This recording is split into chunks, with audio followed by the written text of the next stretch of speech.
So from 1813 until 1892, this was Richmond Bridewell, but from 1892 until 1922, it was Wellington Barracks. And we're here at the Wellington building, named after the Duke of Wellington, which was the officers' quarters. So it was a barracks for the British Army for those 30 years. It housed a battalion of the British Army. British Army regiments were composed of 2 battalions, and so there would have been about 800 officers and men here at any one time for those 30 years. For most of that time, it was reasonably uneventful quarter for British regiments from throughout the United Kingdom. But in the last 10 years, certainly, or the last 8 years of its existence, it was unfortunately eventful for the soldiers who were quartered here. So first of all, the Great War broke out in August 1914.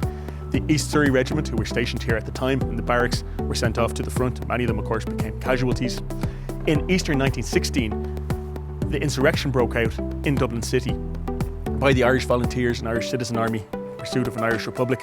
Now, the barracks was mostly empty at the time because the British Army was, of course, deployed in the war fronts across Europe and across the world.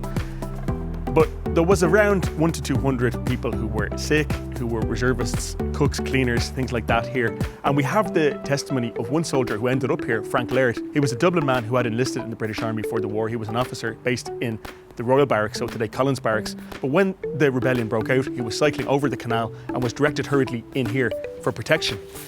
Now, the 4th Battalion of the Volunteers, the rebels, mobilised just around the corner from here, but they didn't try to attack the barracks, and had they known it was so lightly held, they probably would have thought again, because Frank Laird tells us there was hardly any rifles in the barracks.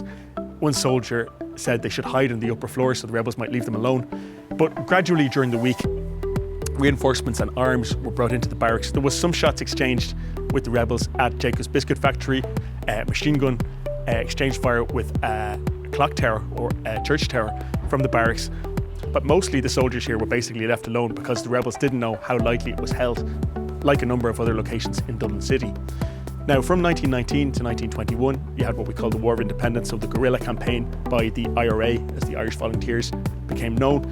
And the most interesting thing, I suppose, that happened here was that a number of Irish soldiers in the British Army actually sold and gave weapons to the rebels. They ferried them over the canal. In one case, they swam over the canal with the weapons, and quite a lot of weapons went missing from here, with the final result that Irish regiments were taken out of Ireland for the duration of the War of Independence.